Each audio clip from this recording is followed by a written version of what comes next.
Um, I just want to acknowledge that after 20 plus years of dealing with Photoshop, I still have to retrain my brain to think about making images in different ways. And so when I say game changers, I mean the kinds of things that lead to thinking about making images in different ways and thinking about processing them in different ways as well. So with that in mind, I just want to remind us that we're dealing with 21st century photography, and that we're no longer really dealing with 20th century photography. It's really evolved so much in the last 10 years. I remember when I was asked to participate in the America 24/7 project.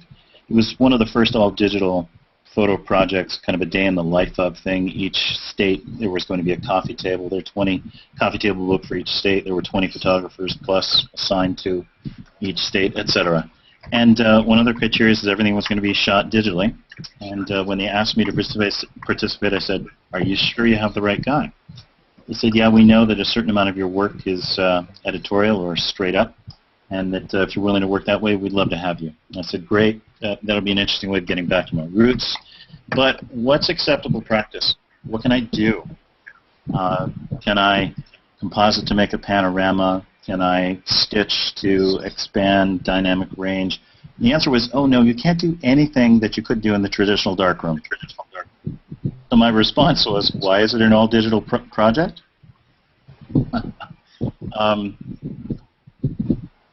I think the entire community of journalism needs to be a little more vocal and forward about how the media has evolved and how deeply involved they are in the creation of what we respond to. And we need a certain amount of responsibility in understanding the kinds of things that can be done to a photograph and not make all the old assumptions.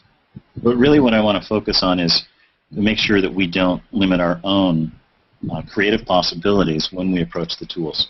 So I've kind of identified four main strategies: enhance, extend or contract, distort or undistort, and to add or remove. So in all of this, it's fairly classic to think of photoshopping an image as combining things.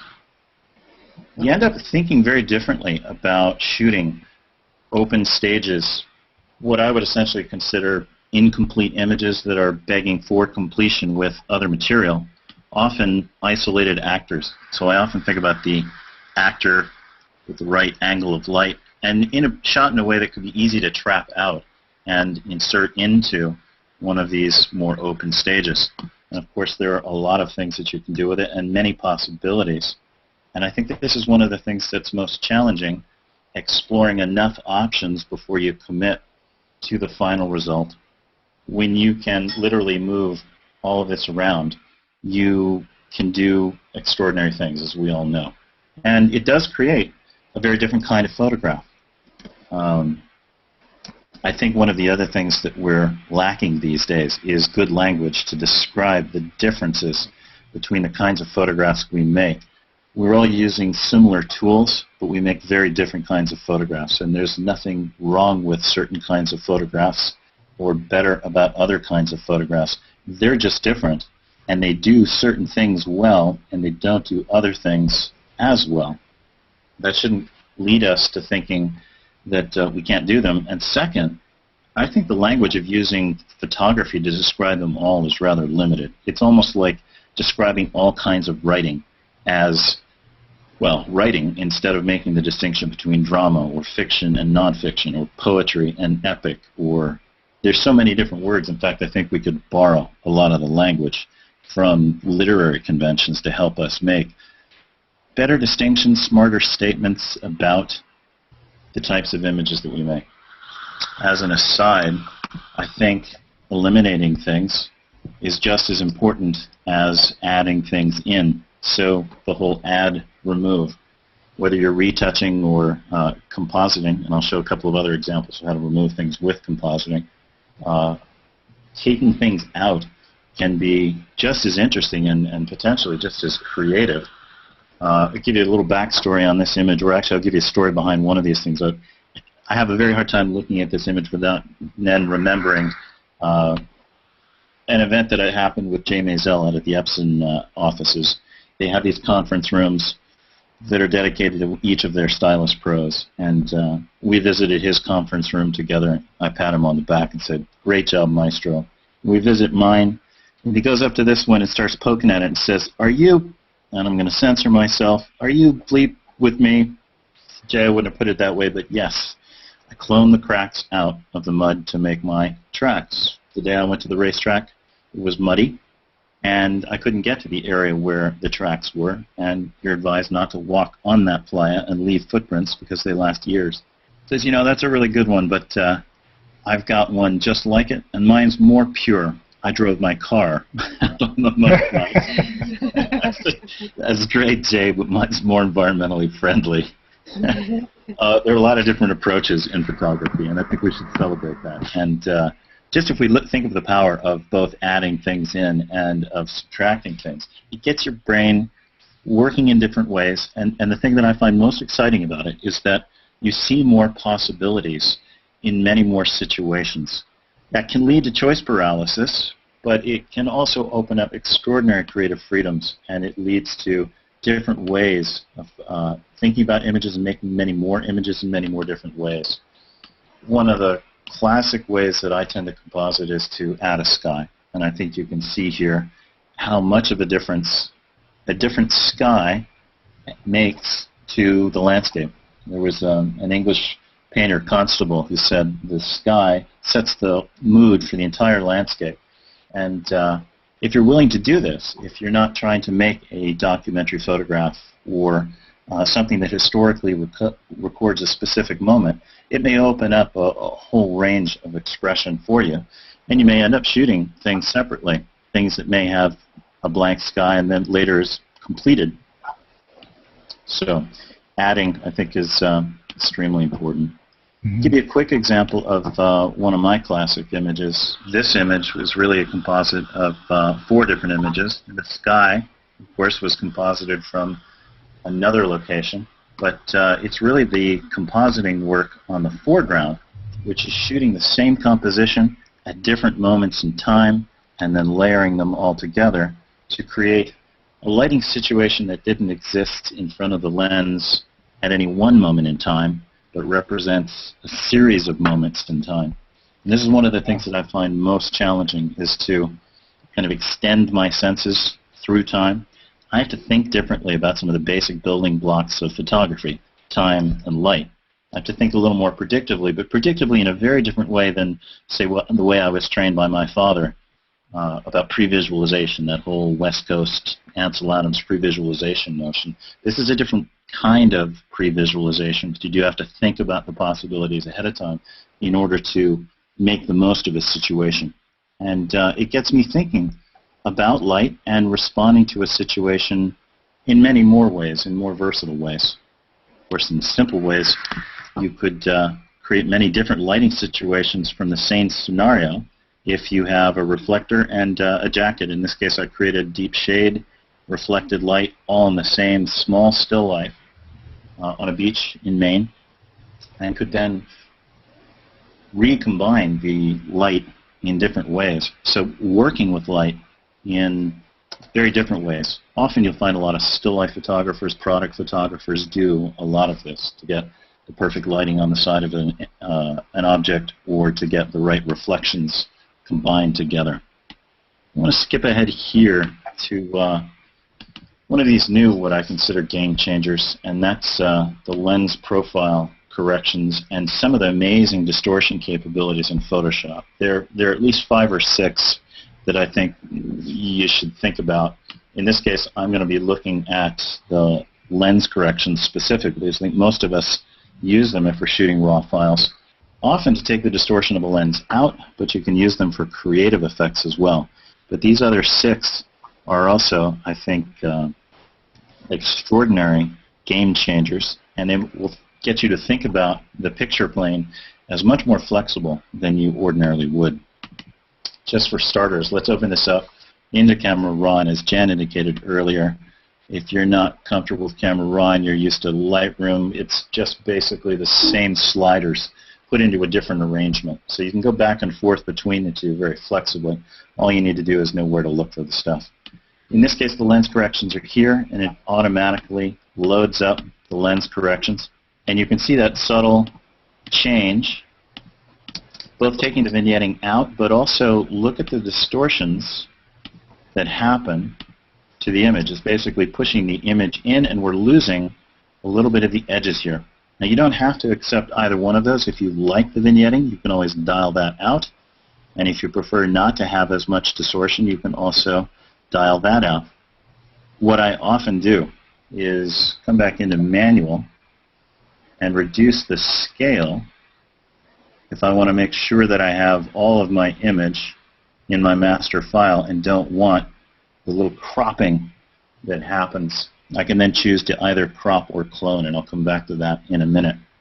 But while I'm here exploring either the vertical or the horizontal, in landscapes like this I find the vertical is extremely powerful. So we've got this notion we're supposed to take the distortion of the lens out and leave it alone. But look at the spatial relationships, the changes that are happening between the foreground and the background, and how it changes that recession of space. You can push it back and make the background seem much further away, pull the foreground up further. And again, if you feel like you're losing corners, you can simply reduce the scale and then decide whether you want to crop or clone. This kind of expressive work with space in any situation. I'm using a landscape here, but it could easily be a still life. It really just depends on how much distortion a given subject will support before it starts to seem unnatural. This kind of thing is extraordinary. It's so much more fluid and plastic. I know that as a painter, I started out as a painter, that to have to do this manually would be so laborious that I wouldn't explore all of these options, and to be able to compare these options this quickly is phenomenal. But you know, it's funny, I think most people tend to just come in here, correct whatever lens distortions are built in, and move on without simply making this extra move and exploring other options that might be available to them. I'll give you an example of how that worked for this image. This is with the lens corrections applied in a standard way. This is with them applied in a creative way. Never mind the extra rays of light that are coming out of there. More importantly, look at the spatial relationships here, the way that the mountains seem, the dunes seem to rise up higher, the way that it looks like this shape has opened up, almost as if you've stepped forward with a wide-angle lens and opened that shape up. And yet it's not a change in angle of view.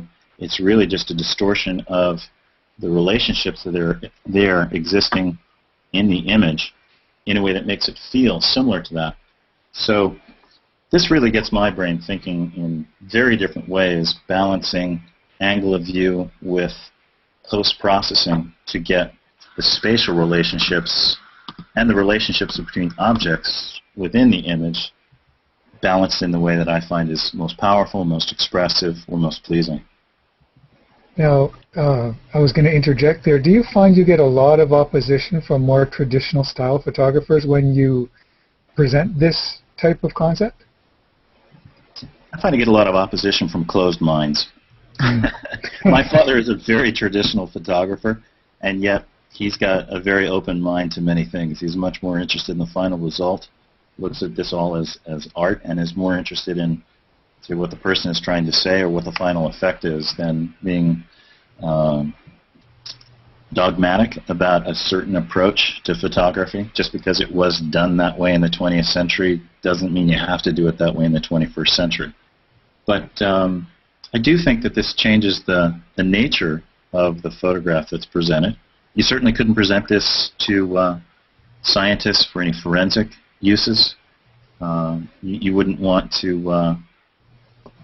I think you don't want to mislead people. I think a certain amount of disclosure is necessary, but I think one of the problems we all face today, Ron, is that what we can do with images is so sophisticated and complex, it's hard to disclose that information very quickly. And most people don't want to hear 5 paragraphs before they look at the image. They want to get to this information very quickly.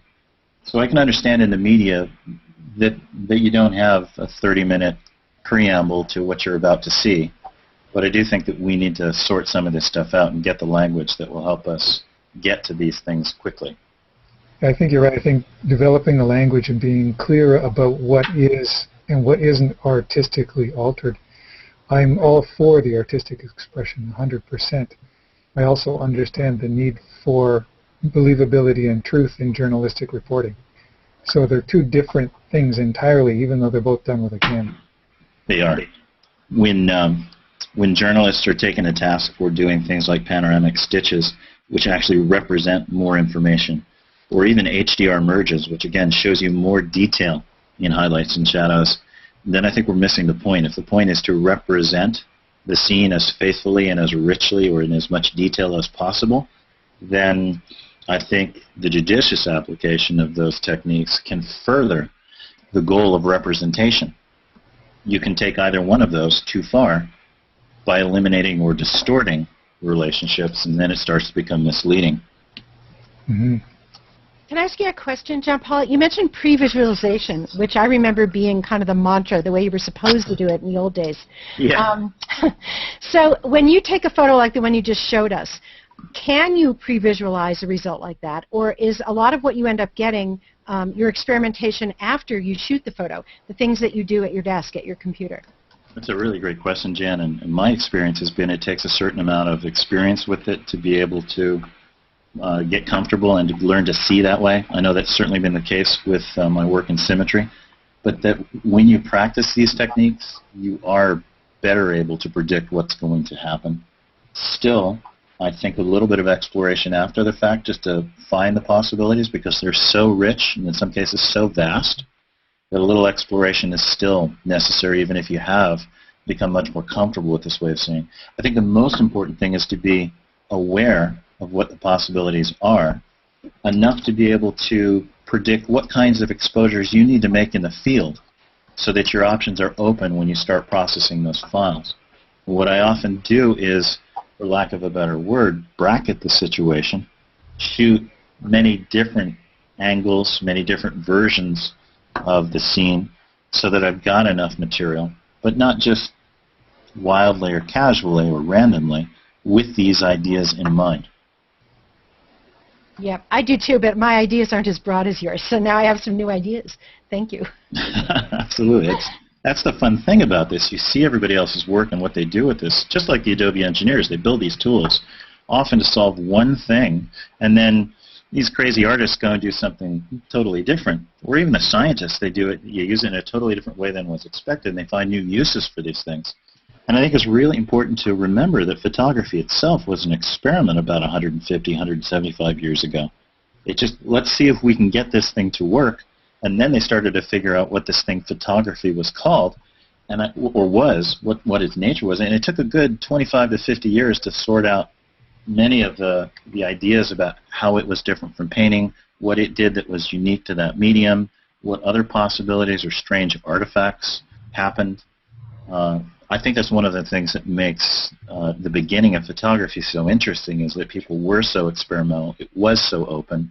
People were really pushing the boundaries and trying to find out what was possible with this tool. And you see it in the work. It's very interesting. And I think we're at that kind of time. But I also, and it'd be interesting to pick up on this a little bit later, I also think in many ways, as a culture, we may be playing it a little bit safe. I don't know whether we're overwhelmed by the rate of change and trying hard to keep up with these changes, or whether I'm actually not on target and we're adapting to this so quickly that things really are changing that dramatically. But I see an awful lot of people playing it safe, and I'd love them to at least experiment. Well, I'm blown away by just the idea of I'm pretty technological forward. I would consider myself techno forward, but it hadn't really dawned on me on using tools that were meant to fix, actually to create. And my mind's blown by just what you're showing us really quickly. And while I can definitely I want to go home already and see some of the stuff that I've been working on where I'm not quite satisfied. I want to start messing around with them to see whether a different point of view really brings what I'm looking for. Yeah, that's perfect. That's exactly what I'm hoping for. And and I really think you do need to experience it yourself and do it yourself. You know, there's this great Chinese proverb, we hear and we forget, we see and we remember, we do and we know. And really, a lot of this needs to come from just doing this, from just trying this. And I think that'd be great. The other thing is, what I showed you was 2 or 3 sliders in Camera Raw. And it's not super complicated, but it's extraordinarily powerful. And those are the things I often look for when I'm looking at the entire tool set of what's possible in, say, the Adobe software. If you can achieve really sophisticated results with really simple tools that allow you to think, respond, and see more quickly, more powerfully, more deeply, then I think we've got gold, rather than having to wade through a really complex interface and get a dissertation in order to finish the effect you want. Yeah. I wanted to quickly mention that, to skim across this, you know, in traditional photography, we're taught to think within the frame and to work the frame and see how the image fits in that, and graphically how the frame intensifies what's within it. It's great practice, and I think we should all learn those skills. I also think that we should learn to think outside the frame, and panoramic stitches often offer us that opportunity. You know, if it doesn't quite fit into the single frame and you want to show more, you can. That could be horizontally or vertically, both panoramic formats.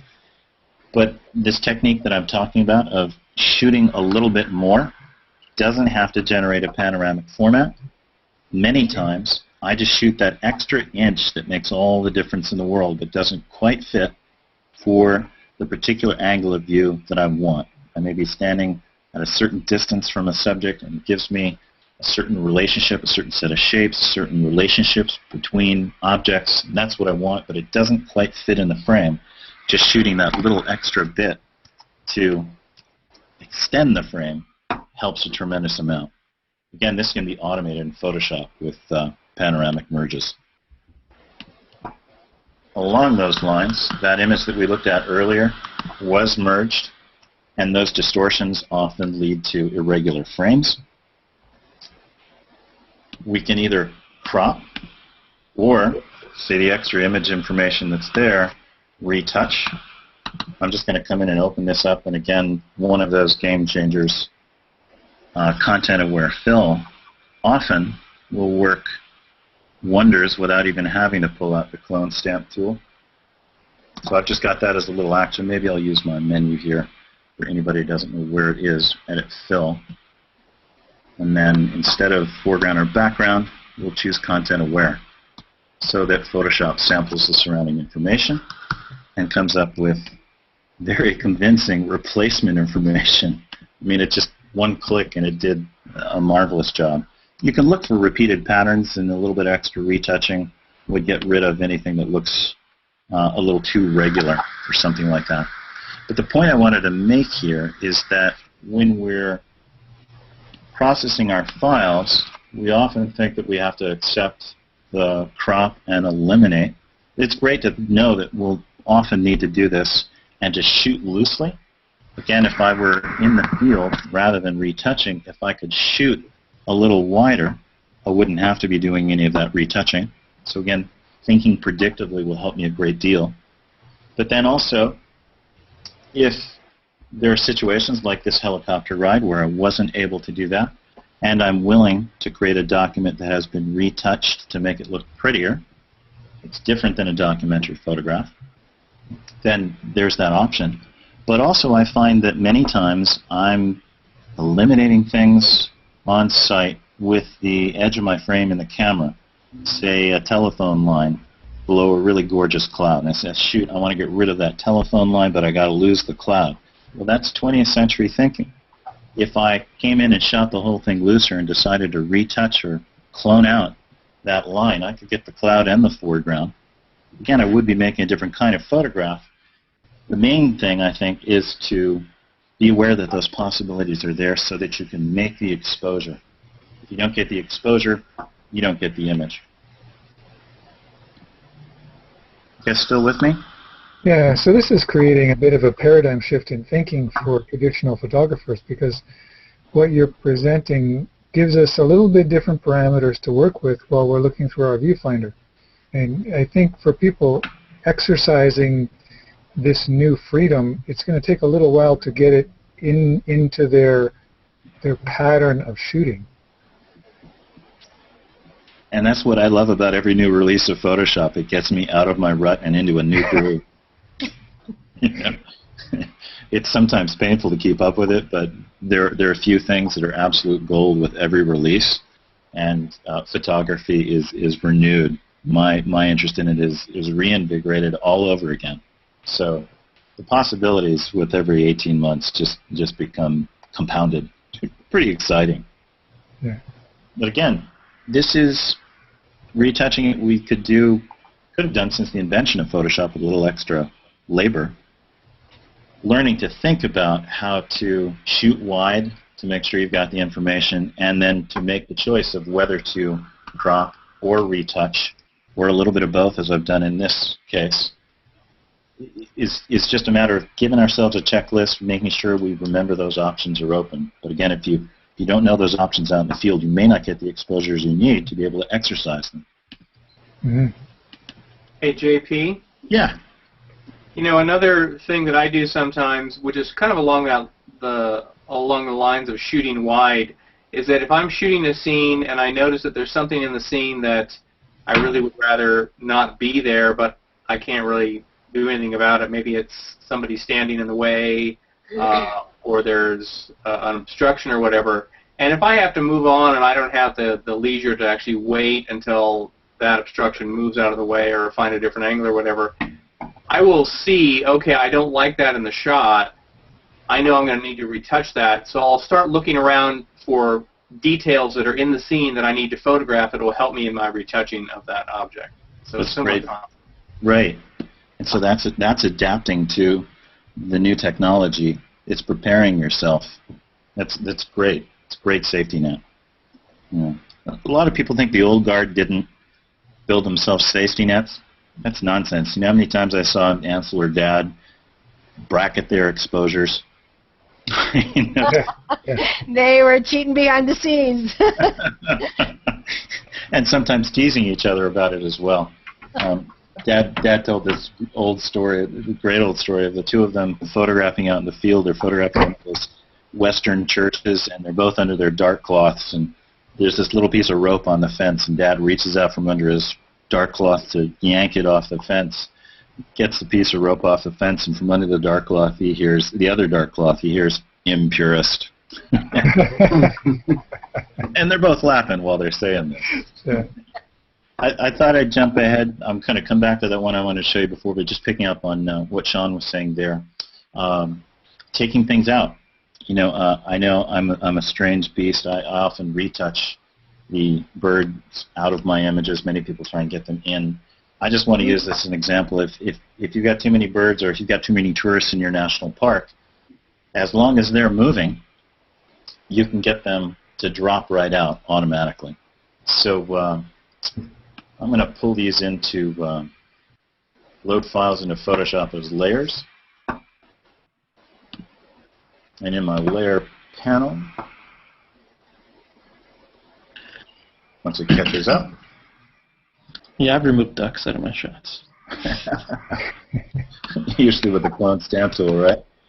So Yeah. I'm going to select all of those in the layer palette, and under Smart Objects, we're just going to convert to Smart Object. So that's going to stack all three together. And then the Smart Objects have a blend mode or a stack mode. In this case, I always forget whether it's mean or median. Median. No, it's not mean. We want to go to, was it Median. median, Jan? I think. Just drop them right out. So if you find that you're in a workshop, and this is one of the things I often remind my folks when we're out in the field during a workshop, there's a new etiquette in taking workshops together.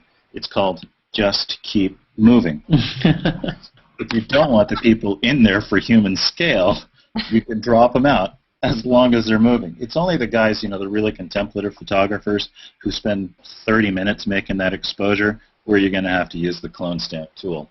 If you just stay still long enough for them to move in the frame, you can drop them out and make it look like nobody's around. You've got the entire national park to yourself, even though it's a busy day. Again, so that technique you showed used to be only in Photoshop Extended. Now it's available to everybody. Is that right? I believe that's true, Jen. It's a good thing to mention. It's and actually that's the thing that came from a lot of the scientists. A lot of people were using that for astrophotography. There'd be so much random noise from the long exposures that they'd have to end up stacking 20, 40 exposures to drop out all that extra noise and be able to see just the stars. So it's an interesting way of how forensics is now, forensics and science is opening opportunities for artists as well. There's a real exchange, and I think it's really exciting. Here I want to talk a little bit more about the proportion of the frame, that we can literally reshape an image in extraordinary ways. And if you hadn't seen these variants, each one of them would have been believable. And all I'm doing here is edit, transform, where am I? Content aware scale. And instead of distorting everything uniformly, Photoshop is going to look at the smooth areas like the sky in the middle of this glacier and compact them more before it starts to distort things with a lot of high frequency detail like the rocks and or the iceberg there. So literally the proportion and shape of the objects in your frame can be altered almost as if in a hall of mirrors, but maybe with a lot more sophistication, sometimes a lot more subtlety. And again, it's one of those things that gets you to think a little bit differently about the kinds of exposures that you make. I often find that if I've got a large amount of space between two objects that I think work well in relationship to each other and I can't reposition myself, that I'll think about content-aware scaling them so that they're brought closer together, intensifying the relationship between the two and eliminating any kind of dead space within the frame with, again, having to crop it. I think the expressive possibilities here are simply extraordinary. And again, this is one of those really simple tools in Photoshop that can do really sophisticated stuff, and it gets you to think about making exposures differently in the field. Give you two more examples really quickly, really just visual examples. All of those images, variations of the same image, coming from the same source. Now granted, some image information, like simple smooth skies, supports more distortion than others. But literally we can move from a horizontal panoramic to a vertical panoramic simply by distorting the image frame and create entirely different statements. They really have a very different expression, and here I think we're exploring the power of the proportion of the frame. And we can even explore that, say, in the way that we divide the frame.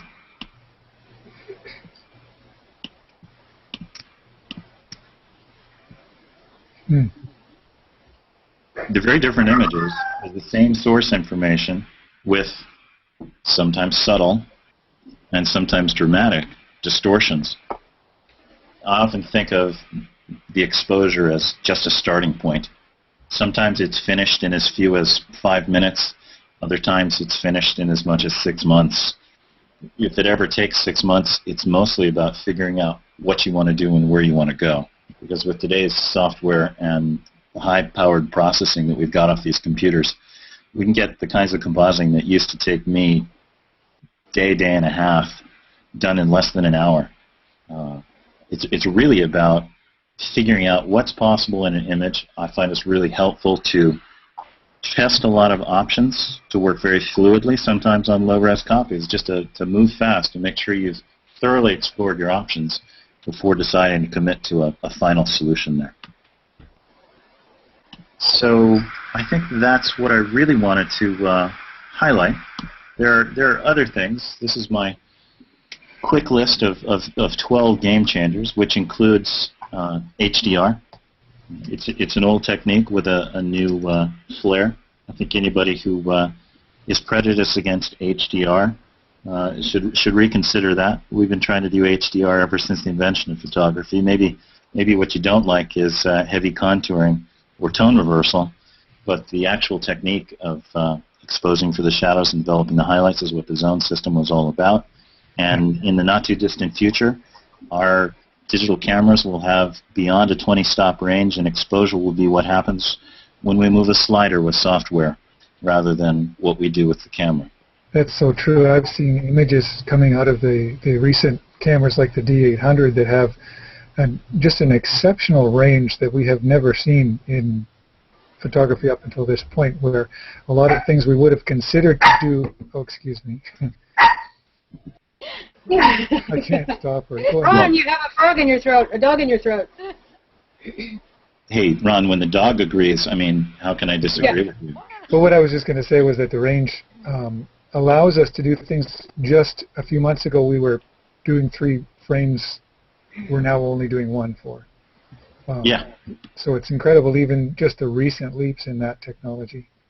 Yeah, and you think about high ISO photography opens up an entire range of light that we didn't have access to before. Again, if you're not getting a little bit of noise in your image, you're just not pushing the envelope hard enough. I've literally been out in the dark with my students making images where we see more on the LCD on the back of our camera than we can with our naked eye. And we're entering into a very strange era in photography where we often defer our own direct observations to the things that we create, in part because the tool can see more than we can see. But I think it's also important to remember that it sees differently than we see. And certainly there's an interpretive process before we make the image and after, when we process the image, that's what turns data into meaning. Mm-hmm. That's something I actually go over pretty early on with the students in the mentorship program, is to get them accustomed to shooting a lot and to having their eye connected to the viewfinder in the attempt in a short time to begin to help them see more like the camera sees when they see the result of what they were seeing with their physical eye as opposed to what the camera is giving them. And that's a big chasm to cross between being a beginner photographer and really understanding what your camera's doing. Yep. Yeah. And then you have to unlearn all of that. Yeah.